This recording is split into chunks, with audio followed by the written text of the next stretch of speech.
And so the fact that I kind of figured that out while watching a show at the age that I was kind of like, oh my God, like I feel like I figured out the key to life. Hey, what's happening, everybody? This is another awesome episode of the Readily Random podcast. And today, man, I'm blown away. I've got somebody here. We're going to have an amazing conversation. And it's going to take us from Broadway to, well, we might even end up in the balcony with two old dudes making fun of some puppets. We'll get to that here in just a bit. But with no further introduction, Fergie L. Philippe is here today, and he is the star of the Broadway version of Hamilton. Can you believe this? I've got someone that stars in the most epic, I don't know what to call it, honestly. They call it a hip-opera, I think is one of the terms that I've heard. So we're going to talk about that and figure out exactly how that comes into play. But we're also going to talk about some puppets. What? Some puppets? I had no idea just till moments ago that we were going to be talking about some puppets too. So let's get down to it, man. Fergie, welcome to the Readily Random podcast. Oh my gosh. Thank you so much, Larry. I'm so happy to be here. That's the best introduction I've had in a minute. Was it? I mean, yeah, man. I'm sitting here stumbling over words going, God, man, I've got somebody that's been on Broadway. He's the cat daddy. He's in the coolest play that's ever hit Broadway. I mean, he is at the top of the food chain. And here I am on a podcast. No, dude. I mean, it's a crazy thing because I kind of have. I still feel like I've been with the company Hamilton since like 2017, but it still feels like I've just gotten here. You know what I mean? It still feels like I'm just like getting used to the air up here, and so it's just I'm blessed. I'm so grateful to have been on the journey that I've been so far.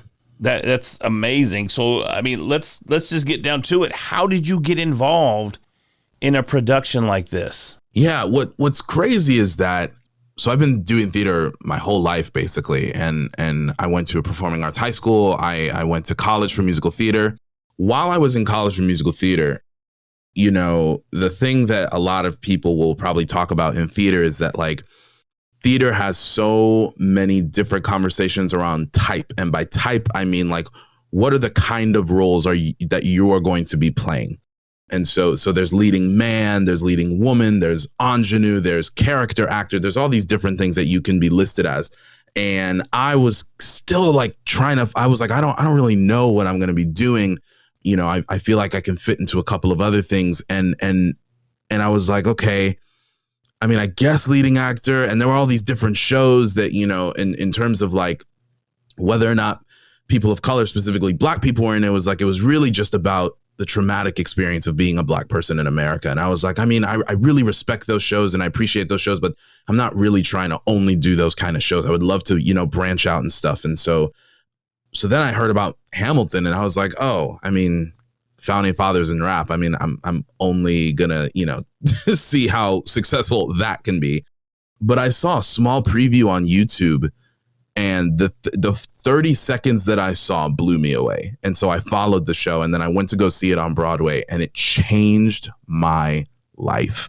I could not believe a show could do that on Broadway. And so let me jump in right there because, and you're probably heading there anyways, but I know it's changed so many people's lives, and it's impacted people on such a level that I don't even think we can really bring into the level that it's impacted lives just by words. Right. There's definitely emotion involved. There's feeling involved. There's history involved. And I don't mean history from an American history perspective, but I mean a history of individuals and cultures. It goes so much deeper than just scratching the surface of affecting someone's life. How did it affect your life specifically? Would you just pull a chocolate rain on me right there? You remember that song? Sure did. You remember that song? Yes. Yeah. Where you turn, go, yeah, chocolate rain, and then you turn away from the mic. Chocolate rain. Yeah. For those of you that can't see it, I use that analogy all the time for podcasters because they don't know how to work the mic. And so I see podcasters, they'll turn their head to breathe, and I'm like, man, y'all pulling a chocolate rain. Pulling a chocolate rain. You know, what changed my life about it was, again, going back to this conversation of types, you end up fitting yourself into whatever type you think you are. And there are very few shows that I saw where I felt like I was bringing my full self, where I felt like I was bringing the individual characteristics of myself and who I am, what makes me into the role, just because that's kind of the way, the nature of the beast of theater. That's just kind of how it works. But seeing specifically Hercules Mulligan and James Madison, seeing those two roles, I was like, I see almost every single ounce of my personality in this role. And I know that what would make me good at that role is if I brought my full 100% self. And for so many actors, they fight years and years and years to get to that resolution and to get to that idea. And so the fact that I kind of figured that out while watching a show at the age that I was kind of like, oh my God, like I feel like I figured out the key to life. And what impact does that have? Because you're a relatively new podcaster as well. Yeah. What impact does that realization have in that arena?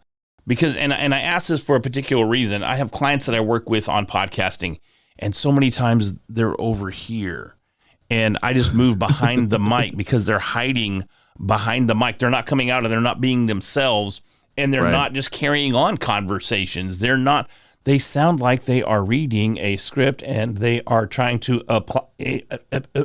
So how does that work for you as a podcaster? It's something that, and again, like I'm a new podcaster, but when I recorded my first episode, a few days ago, I was like, I feel very natural in this. And I realized I was like, well, it's because I'm just doing me. I'm not putting something on. And I learned that from doing Hamilton, because everything about being in Hamilton was the creative team saying, bring more of yourself. Bring more of yourself, pull more you out. Don't put on a caricature. Don't put on an act. Don't put on anything. Just be you. You don't have to put on anything extra. We hired you. We hired you for you.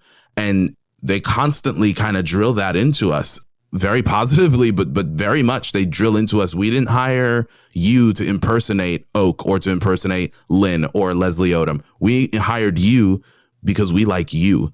And when you get that idea drilled into your head so many times, you can't help but bring that into everything else. And so for me, and that was part of the reason I jumped on to doing the podcast. I was like, why am I sitting here waiting for someone else to do it? I know I can do it. Why shouldn't it be me? As a matter of fact, you need to go out and prove to people why it has to be you.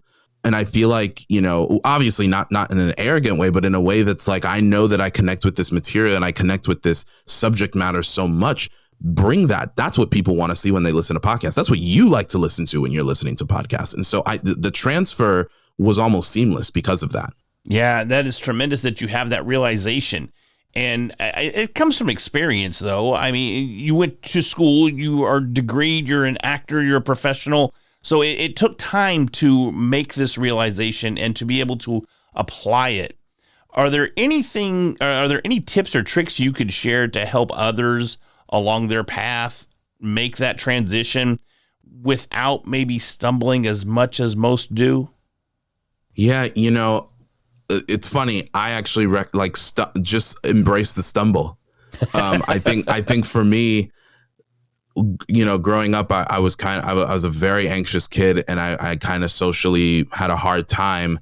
And I think if I went back and could talk to my younger self, I'd be like, A, you're going to be okay. And B, embrace the stumble. The stumbles are a part of who you are. And when you lean into that and stop trying to be something you're not, you're going to find more success, which is hard because we want perfection. We want a polished picture.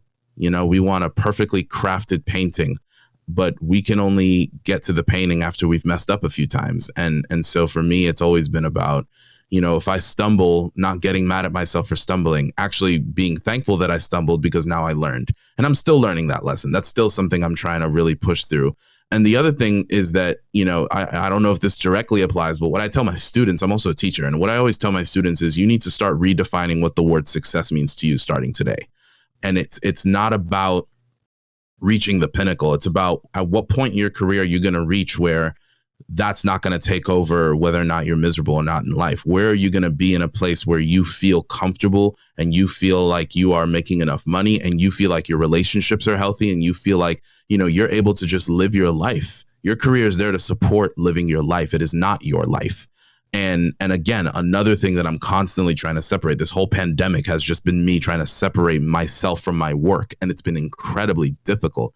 But when I started reframing, okay, the career is not the life, the career is the support that helps frame my life. That is when I started feeling a little bit more free, and it started giving me more information and access to other things like this podcast. No, that's amazing. And it's almost like that just seems to be the theme over the last few months. Is I'm not the only one that keeps saying it. You just said it. My coach just last night said the exact same thing, because I still have a coach. Wow. You know, it doesn't matter where you're at in life. You need to have a coach. You need to have direction. You need to follow the path of somebody that's already laid it out there for you in order to get where you're going without stumbling quite as much, right? But he said the exact same thing last night. He's got a rock and roll background. He's a radio DJ background. So, you know, he's like, if you're going to play the guitar, get up there, play the guitar, hit that solo. And if you hit a bad note and it falls flat, you know what? You still got up there, you played that solo, you let it go, you made a mistake, but maybe you failed, but you failed big. You got out there, you did it, and you learned that lesson. You're not going to hit that flat note the next time, that's for sure. And it's the same thing. I mean, you're saying the exact same thing. Put yourself out there. Allow yourself to be seen, and yourself, not a fake you, not somebody that you're trying to impersonate. And you had mentioned actors that played the same role that you played in various iterations of the play itself. And again, as you stressed, don't be those individuals. Be Fergie. They hired Fergie. Just like anybody else that's listening to this right now, be you and embrace you and who you are and let yourself out. Man, I think that is so tremendous. How has Hamilton impacted you on a social level? It's a great question. I actually don't even really get to talk about this. It's interesting because at the time that I joined the show, which was I joined it in 2017. So it was 2 years after the show came out on Broadway, a year after they won the Tony, and a year after the cast album came out. So truly like some time. No, it was 2 years after the cast album, but it was some time after things really started blowing up. And obviously by the time I joined the show, it was already like a crazy phenomenon. And it seems as though when I joined the show, it got even more crazy and it got even bigger, which I was not anticipating. I kind of was anticipating just writing out how big the show was already, but the show kind of grew. And then it grew even again over the summer when it hit Disney Plus. Like the expansion and the consciousness of people, you know, realizing this exists keeps widening, and it's really crazy. And I think for me, the thing that changed socially is that it's a precursor to my name almost, and not in a bad way. Just like, you know, if I immediately tell, you know, if somebody sees Hamilton anywhere near me, people immediately become interested in me. And I think that can be interpreted as fake, or that can be interpreted as like shallow. But I actually don't really know if I see it that way, because 9 times out of 10, it's not, oh my God, you're in Hamilton. Can I take a picture? Can I get your autograph? It's usually, oh my God, that show changed my life. That show made me realize this about myself. That show really connected with me. That show got me through college. That show got me through my divorce. That show got me through and I'm not exaggerating. Like most of the interactions I have with people that come to talk to me about the show because they realize I'm in it don't want anything to do with me per se. They want to tell me about their experience with the show, which actually I 100% prefer, because we as actors are not the show. We are vessels to tell the story. We are the people that help get the message across. And so socially, it was something that when we first started, we were like, oh, well, you know, people are going to come out of the woodwork that we haven't talked to in years so they can get tickets, blah, blah. And trust me, that happens. However, hold on real quick. I'm getting tickets, right? You going to hook me up, right? Oh, yeah, 100%. I mean, because my wife, she's going to be like, I will be top dog, man, if I get some tickets. So we can talk about it on the low, though.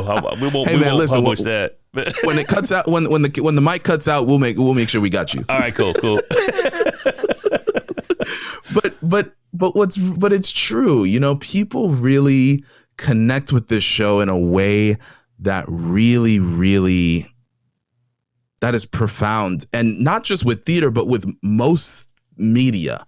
They connect with the show in a way that I haven't anticipated or that I've ever experienced before. And so most of the conversations that I have associated with this have actually nothing to do with me within it. It's always about what the show means to people. And for me, socially, that's all I want to talk about. I just want to talk about, the intricacies of the score, how crazy it is that, Leslie did that one note on Wait For It, or how David really knows how to rap fast. Like, I want to talk about all of those different things, you know what I mean? And it says to me something much more than the hype around it. It says to me that the content, the actual like meat of the show is truly affecting people. Where do you think you're going next, man? Because with the social impact that Hamilton has had, it's not every lifetime even that you are in a role that is impactful as the role that you had in Hamilton or have in Hamilton. Do you continue to tour and continue to perform? Let's say after the pandemic is over, will you be back on stage with Hamilton? Yeah. After the pandemic is over, I'll be back in New York doing the show. Okay. Yeah, we don't know when. We're hoping beginning of fall. That's like the inklings right now. That potentially the beginning of fall with all the vaccine stuff. So yeah, I'll still be with the show. Okay. So if say that runs its course, which who knows if it will. Some shows go on. They are a lifetime. Mm-hmm. Do you see this changing your perspective on work going forward? Or what do you think the impact will be overall in the long term? That answer to this question has changed 50 times during this pandemic. And because the truth is, I do not know. I think so many things have happened, so many conversations have happened, whether that's within the theater industry, whether it's about Hamilton, whether it's about what I want to do within my career, what I want to do artistically. All of those things have shifted so much that I would love to, I have an answer in me, but I already know that I can't really even say that answer because it's all dependent on what happens when I come back. I only can base that answer based on the fact that for a year I've been out of work. I can't, you know what I mean? And at the time before the shutdown, I was only planning to stay with the show for maybe another year and a half. When I go back, I'm probably going to stay another 3 years because I don't want to lose it again, because I miss it so much and I love it so much. And it was such a blessed opportunity.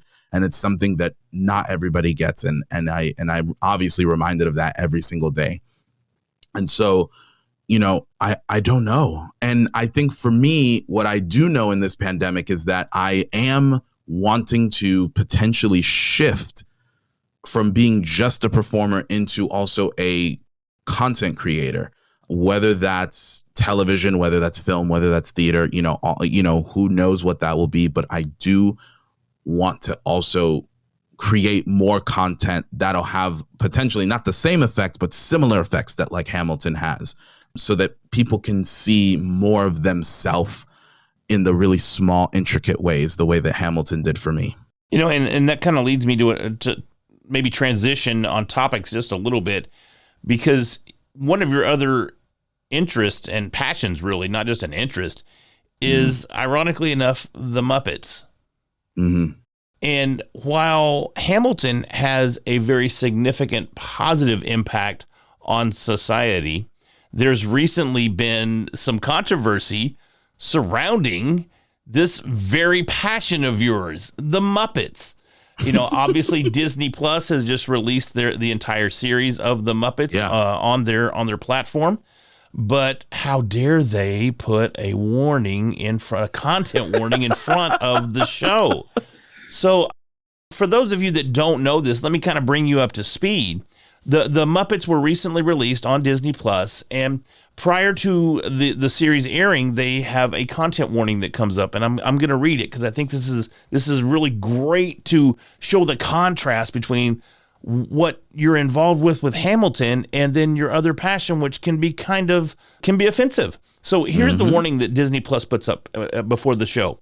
This program includes negative depictions and or mistreatment of people or cultures. These stereotypes were wrong then and are wrong now. Rather than remove this content, we want to acknowledge its harmful impact, learn from it, and spark conversation to create a more inclusive future together. And then it goes on to talk about Disney is committed to creating stories with inspirational and aspirational themes that reflect the rich diversity of the human experience around the globe. To learn more about how stories have impacted society, visit disney.com/stories matter. Now your video is going to start here in 10 to 12 seconds. So that content warning, I mean, it's like, wow, because it's the direct opposite of Hamilton. Hamilton is there to bring cultural awareness and bring cultural diversity and bring other cultures and other forms of representation to the forefront. Now you like the Muppets, dog. What's up with that, man? How does that even work?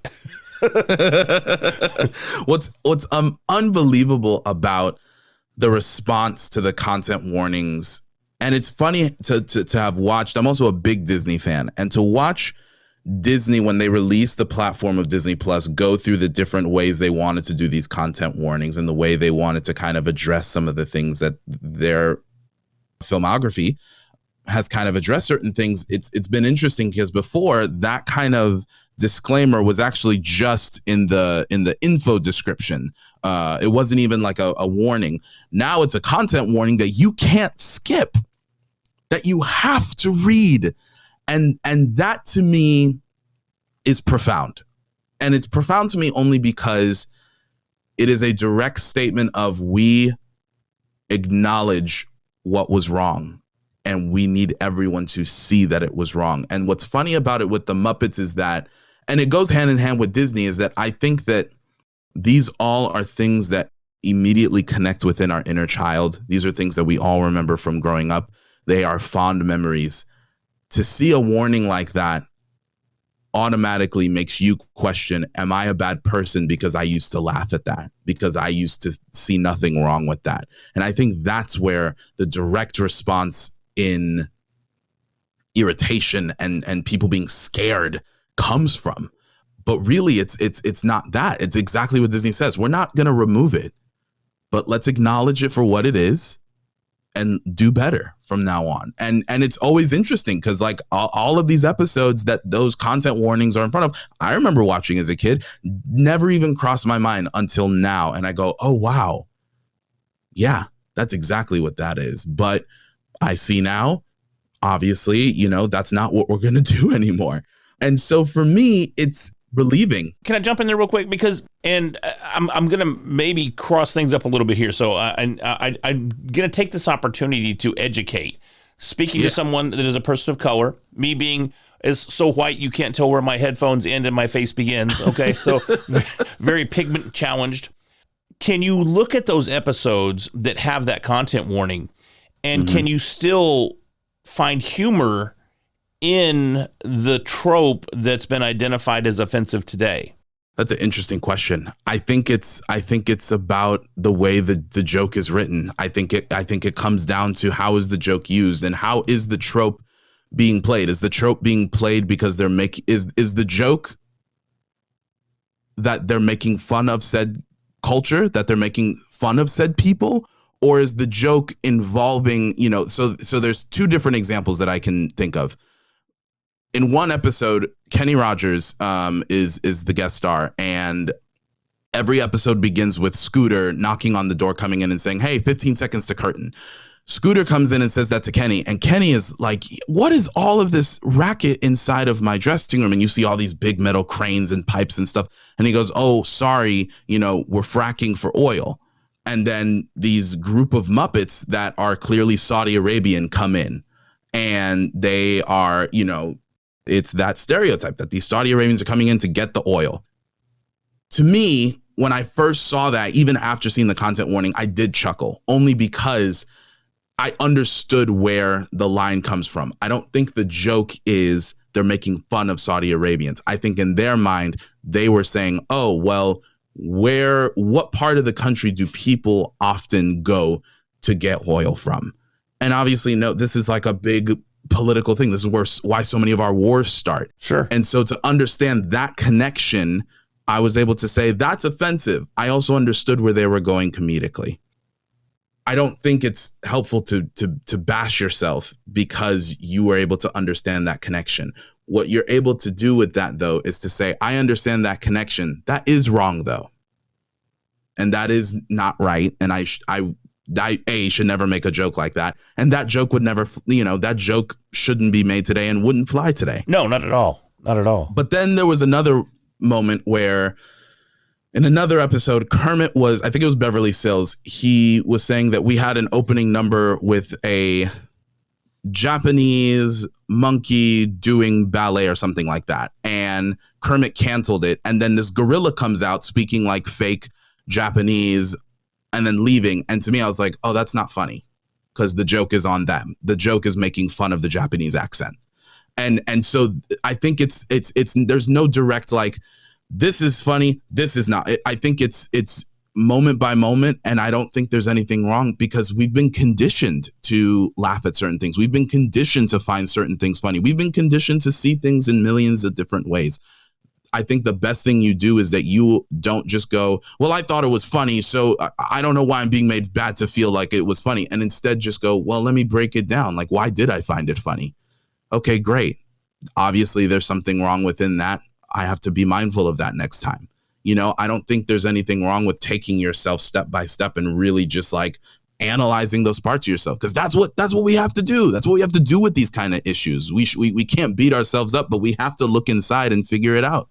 And I think that's what's so lost in all of this. I think the fact that it's not necessarily censorship as compared to its self-evaluation and evaluating ourselves and our impact on those around us. Mm-hmm. It's very difficult to draw that line because so many of us do want to puff our chests out and go, well, I loved it in the 70s. It was great. Was it the 70s? Was it the 80s? I don't recall. I know as a kid. 70s. Okay, good, because I was single digits in the 70s. So, but at the same time, man, it was such a different time, and they crossed so many lines during that. That's not an excuse. It's just a statement of fact. It doesn't make it right. It doesn't make it anything different than what it actually is. And that is a learning opportunity for each and every one of us. I can't begin to imagine what it's like to be any of those that were offended by the jokes that were written at that time. I can't put myself in their shoes by any means, but I can look at these content warnings, evaluate the content, and acknowledge the fact that, yes, it was offensive, and we do not need to revel in it. It's not something to celebrate per se. It's something to learn from. And I love the fact that you're open to having that dialogue and that conversation. And I think if more of us could look at it open-mindedly like that and have that conversation, I think we would all find a much more familiar ground and a common ground between so many of us. And I love that you shared that. I appreciate that. Yeah, of course. So let's lighten things up a little bit as we start to wrap this thing back up, because you do love the Muppets. What the heck, man? Nobody would pick, no one would go, this cat, he loves the Muppets. Where does that come from? You know, to be honest, like I grew up in Miami, Florida, son of two Haitian immigrants, and it's a common stereotype of Caribbeans that they're strict. They're so strict. Caribbean parents are so strict. And growing up, I couldn't leave my house. Like I was home alone all day. I didn't go out and play with other kids or anything. I was only allowed to stay in my house. And so what was I doing? I was watching TV. I was playing VCR tapes, and we had hundreds and hundreds and hundreds of Sesame Street tapes and Muppet tapes and all of these different things, because my mom grew up watching Sesame Street, and, you know, all of her nieces and cousins and nephews, when they came over from Haiti, they learned to speak English through Sesame Street. And so there is a deep appreciation for Sesame Street in my household. And so obviously that was passed down to me. But for me, what immediately drew me were the Muppets of Sesame Street, and the fur and the colors and the comedy. And it just struck me. And the thing that, you know, a lot of the thing that a lot of people kind of talk about, especially people who get into puppetry, one time Ernie lifted his hand a little too high and I saw a subsleeve. And I was like, what is that? And I kind of rewound and paused, and I was like, why would he need a subsleeve? Gears started turning. He's not real. Somebody's controlling him, and all of it. And instead of it being like crushing to me, it was like, oh my God, people are making that happen. And then I kind of started doing research, and, you know, the moment I found out about who Jim Henson was and who the rest of the, you know, the Muppet performers were, Frank Oz and Jerry Nelson and Richard Hunt and all these different guys, like I was done. It was just like, it blew my mind, and I never stopped, and I became fully obsessed. And so for a long time, I was more obsessed with the artistry of it. And I was more obsessed with like the actual act of puppeteering, because I just thought it was so amazing. And now, as I get older and I go back and I watch old Sesame Streets and I'm watching The Muppet Show, like, I understand that so much of my sense of humor, so much of who I am, so much of my artistry is all derived from the Muppets. And so I think there's a sense of play and joy and purity. I think that's the biggest thing that I love about the Muppets, is that they are so pure of heart and they are so well intentioned, which, you know, I hate to be that person, but I don't see a lot of that in media today, of genuine purity and just like wanting to do the good and right thing. I love that about them. You know, and it's amazing that you say that, because as I've gotten older and gone through life's various experiences, I look for that purity as well. Yeah. There's sometimes I want to watch something and I don't want to hear the F word. Now, my wife, she would say, yes, you do, Larry. You want to hear the F word. That's not don't try to BS anybody. But there are times when that purity just doesn't exist, and you look for it. And again, I don't know if it's age. I don't know what it is, because I'm 48, you know, but I'm not ancient, but I'm getting up there. But sometimes, man, you just want that purity. You just want that clean, that just fun innocence, and just something that kind of moves you a little bit. Disney's got some new movie out. I think it's Ulysses and Flora. Flora and Ulysses. Yeah. Okay, I got it backwards. So see, I am old. But but I saw the preview for that, and I was like, you know what? I'm going to have to watch that, because I dig superhero movies, and it looks like that is going to be so innocent. You know, my kids are in their 20s. They're not going to sit down and watch it with me. You know what I'm saying? But I told the wife, I said, hey, check this out. You need to see this preview. I said, we're going to have to watch this. She goes, that's cool, because she digs it too. And it's so hard to find sometimes. And I think it's so awesome that you find that in the Muppets. How is it that you share your love for the Muppets? What do? You have your podcast, and tell us about that. Podcast. Yeah, so my podcast, It's Time to Meet the Muppets, is a Muppet Show recap podcast. So basically, you know, when they announced that they were going to drop all 120 episodes on Disney Plus, first of all, sidetrack, small history lesson for those of us who are not like deep cut Muppet fans. 2006, they released the entire first season. 2007, they released all of season 2. 2008, they released all of season 3. 2009, they announced that season 4 was coming, and we've heard silence for the past 12 years. Like literally nothing. And it's driven Muppet fans crazy.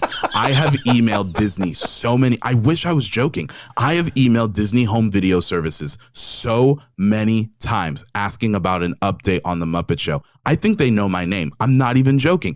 The number of times that I've emailed them, and the number of times Muppet fans have emailed them. So when they announced that they were dropping it on Disney Plus, it was insane. It was crazy. I 100% teared up. It was just like, it was crazy, because this show just means so much to me.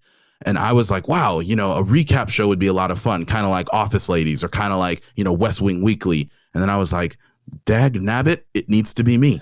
And I don't know why I got into that headspace, but I was like, I got to do it. And so I just started talking to people, and people were like, I want to hear what you have to say.